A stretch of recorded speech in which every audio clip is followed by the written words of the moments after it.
Il y a des choses que je dois partager.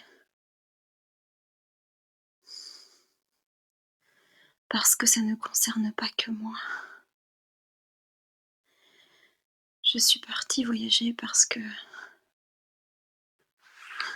ma vie n'avait plus de sens, parce que ce que je faisais dans mon pays ne m'animait plus, ne me faisait plus vibrer. Ma vie n'avait plus aucun sens joyeux. En 2 ans, je n'ai pas vécu de joie pure et intense.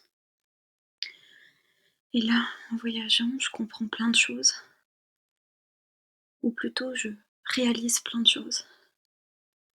Déjà que, en vivant ma vie de tous les jours dans mon appartement,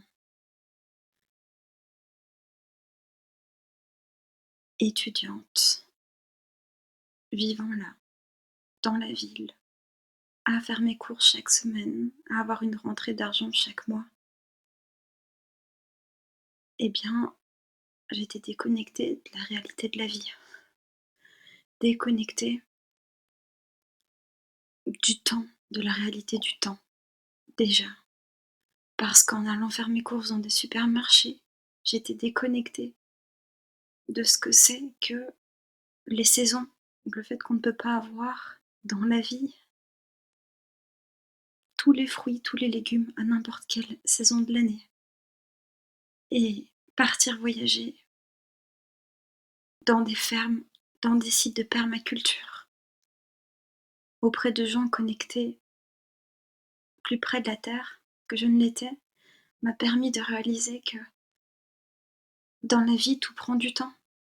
Les choses, les changements prennent du temps. On peut faire des changements rapides, mais les changements profonds prennent souvent du temps. Ils demandent du temps. Et moi, je voulais tout, tout de suite. Un exemple, c'est par exemple les supermarchés. Et j'étais déconnectée des cycles de la vie, des saisons, du temps qui passe parce que j'étais dans l'immédiateté de pouvoir obtenir ce que je voulais à n'importe quel moment, du moment que j'avais l'argent pour payer mes courses. Et en fait, en vivant comme ça, en achetant dans les supermarchés, eh bien, je ne réalisais pas, je ne réalisais plus que non, je ne pouvais pas tout avoir à n'importe quel moment et que derrière, c'était des agriculteurs qui avaient planté, qui avaient d'abord planté, semé et puis récolté ces graines qui étaient devenues des choses, que je mangeais. Pour moi, une gourgette, dans ma tête, ça ressemblait à une gourgette, sauf que dans un potager, il y a la plante de la gourgette et on peut apprendre à reconnaître les différentes plantes de ces légumes, juste aux feuilles de la plante. Et pour moi, c'était très difficile parce que je ne connaissais rien, tout ça. Pour moi, une gourgette, c'était la gourgette que j'achetais au supermarché. Pour une personne qui a un potager, la gourgette, c'est pas la gourgette qu'on achète au supermarché. Quand il parle de gourgette, il parle généralement de la plante, d'où pousse la gourgette, à partir de laquelle pousse la gourgette.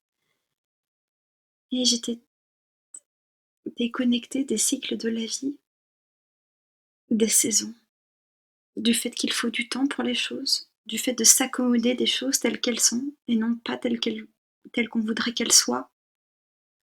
Je voulais une nourriture, j'allais me l'acheter. Il n'y avait pas de patience à avoir. Tout était dans l'immédiateté de mes désirs, de mes envies. Comme si mes désirs, moi, étions omnipotents, tout-puissants, alors que je ne suis qu'un grain de sable dans un désert. Et en sortant de ce circuit, de ce mode de vie, de ce quotidien-là, et en voyageant, tout est beaucoup plus difficile. Je me rends compte à quel point mon mental veut des choses et dans la pratique, rien ne se passe, parce que rien ne se passe comme je le voudrais. Et quand j'étais dans mon quotidien avant, Dans cette vie que j'avais avant, je m'étais mise à tout contrôler pour que tout aille comme je voulais et que si les choses n'allaient pas comme je le voulais, au moins je pouvais contrôler certaines choses. Mon alimentation, mes études, la manière dont j'étudiais, ma pratique sportive, voir les autres à un moment, ce genre de choses. Et j'essayais de forcer les choses, la vie, à aller dans le sens que je voulais. Et là, en voyageant, rien ne se passe comme je le voudrais. Je suis confrontée à l'incertitude, au destin, on va dire, aux aléas de la vie, à ces changements, à ces mouvements. Et je suis prise dans ces mouvements. Moi qui pensais être le mouvement, pouvoir choisir la direction de ce mouvement. Et je me rends compte que la grande majorité de mes souffrances viennent déjà de mes croyances, de mes pensées,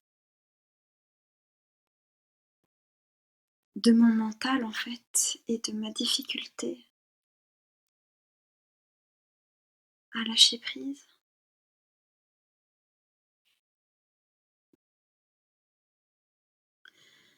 Parce que mon mental voudrait que les choses aillent d'une certaine manière, voudrait que j'obtienne les choses. Il est toujours dans le je veux, je veux, je veux, je veux, je désire, je souhaite ça, je veux. Et la vie se passe autrement. Et je réalise que même par rapport à mon corps, mon mental voudrait que je marche plus, que je fasse plus ci, plus ça. Mais la réalité de mon corps est différente de la réalité de mon mental et je suis soumise à la tyrannie de mon mental. Et en voyageant, je me rends compte à quel point la majorité de mes souffrances, la plus grande partie de mes souffrances vient de ce mental, des pensées et des croyances qu'il contient et de ma difficulté à lâcher prise. C'est comme si aujourd'hui, je ne pouvais plus fuir, moi qui ai passé ma vie à fuir jusqu'à présent, je ne peux plus fuir. Je ne peux plus me fuir moi-même et je ne peux plus fuir la vie. Je n'ai plus d'énergie pour lire longtemps, pour écouter de la musique longtemps, pour faire des choses de ce style longtemps. J'aimerais bien m- me jeter dans un livre, me m'oublier dans un livre, fuir dans un livre, je ne peux plus parce que je n'ai plus les capacités mentales pour le faire entre guillemets. Je n'ai plus ces capacités cognitives-là. Elles ont été brûlées à force de les solliciter de manière excessive. Et donc, je n'ai pas d'autre choix là, pas d'autre option que de me confronter à moi-même, parce que je n'ai plus l'énergie pour fuir, pour faire d'autres choses. Donc en fait, je suis obligée de me regarder en face, de regarder mes peurs en face, de regarder mon mental qui tourne en face. Et la seule manière de me libérer de cette souffrance, c'est de lâcher prise, c'est d'accepter les choses telles qu'elles sont, d'accepter les difficultés que je rencontre, d'accepter que je ne choisis pas la manière dont les choses vont, pas toujours, que je ne peux pas tout contrôler et que je dois accepter et arrêter de vouloir tout contrôler, tout gérer. Je suis confrontée à la vie, je suis confrontée à moi-même, je ne peux plus fuir, je n'ai plus l'énergie pour le faire. C'est comme si tout mon corps me disait non, non, là, tu dois faire face. Et c'est comme si j'étais à un tournant de ma vie, dans le sens où soit je continue ma vie comme ça, à être dans mon mental et à souffrir, soit j'apprends à me libérer de ça et je vis autrement, une vie plus libre par rapport à moi-même, par rapport à mon mental. Et c'est difficile parce que je n'ai pas d'autre choix qu'accepter. Oui, je ressens la tristesse du deuil, mais je sais que ces émotions ne sont pas le plus important pour moi parce que je sais que ces émotions sont là parce que j'ai du mal à accepter les choses telles qu'elles sont, à accepter le changement, à accepter que certaines personnes s'en aillent de ma vie, à accepter que je ne sais pas où aller. Et je me suis dit que je pouvais rentrer dans mon pays d'origine, mais quand on se sent mal, quand la prison dans laquelle on se trouve est notre prison mentale, et la prison de notre mental, peu importe où l'on se trouve, ce sera pareil. Donc, soit je rentre dans mon pays et je ne fais rien, je cogite, et la seule manière pour moi de me libérer de mon mental, c'est de contrôler les choses que je peux autour de moi, mon alimentation, mes études, mes pratiques sportives.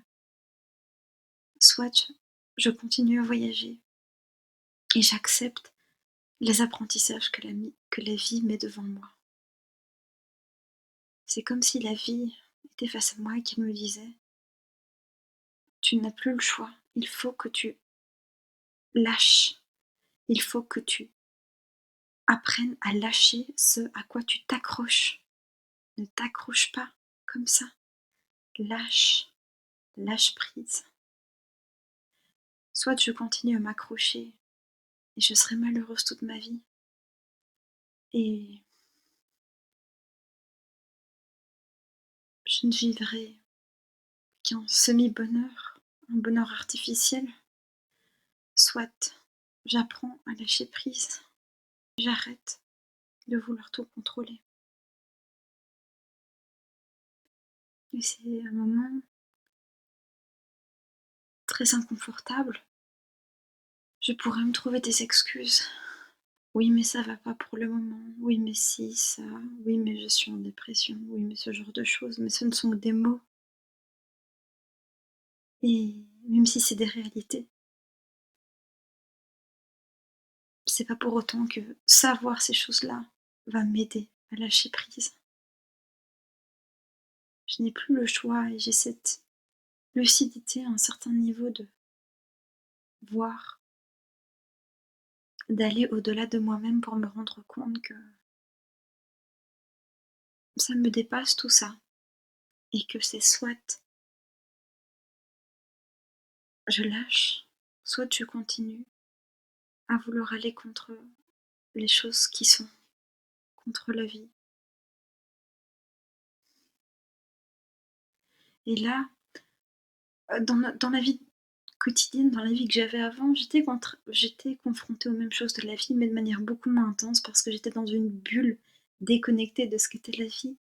Et ma vie était artificielle, j'étais déconnectée de la réalité de la vie. Et je pensais vivre, je ne vivais plus, en fait. Et là, en sortant de ce circuit de confort qui en fait était un confort imbibé de poison, un confort empoisonné, parce que ce confort m'endormait et ne me permettait pas d'évoluer. Je n'évoluais plus. Comme m'a dit une personne récemment, ce dont j'ai besoin, c'est de repos. Pas un repos physique, un repos psychologique, un repos psychique, un repos mental. Et la solution pour me reposer mentalement, ce n'est pas de ne rien faire, mais c'est de lâcher prise au niveau du mental. Et le mieux à faire pour lâcher prise sur le mental, dans mon cas, c'est probablement de passer à l'action, en allant faire un trekking, en travaillant avec mes mains, en faisant des choses, en passant à l'action, pour que l'énergie à l'intérieur de moi passe par le corps et moins par la tête, pour court-circuiter cette énergie qui va directement dans mon mental et qui passe beaucoup moins par mon corps. Et j'étais assez d'accord avec cette personne qui m'a dit ça. Donc en fait, je pourrais rentrer dans mon pays, aller vivre chez un de mes parents, comme je n'ai plus de «chez moi» entre guillemets. vu que je l'ai rendu avant de partir voyager. Je pourrais aller chez un de mes parents du coup, mais je n'aurais rien à faire, aucune perspective. Et je me déconnecterais d'apprendre, ou j'apprendrais beaucoup moins que la manière dont j'apprends en voyageant. C'est comme si en voyageant, j'apprenais plein de choses, plein d'apprentissages qui m'étaient jetés à la figure. Tous ces apprentissages m'éclaboussent en plein dans le visage et je dois les apprendre, je dois les intégrer. Là où j'apprenais beaucoup moins vite dans ma vie d'avant, dans ma vie quotidienne d'avant. Où j'avais cessé d'apprendre en fait parce que je m'étais enfermée moi-même dans une bulle et je n'étais plus heureuse là-bas. Donc là aujourd'hui, c'est comme si je rattrapais un petit peu tout ce que j'avais pas appris pendant plus de 2 ans. Et c'est beaucoup. Et je sens qu'il y a des changements profonds qui doivent se faire en moi. Que je dois apprendre à faire ces changements profonds là. Parce que sinon je vais être malheureuse toute ma vie. Voilà.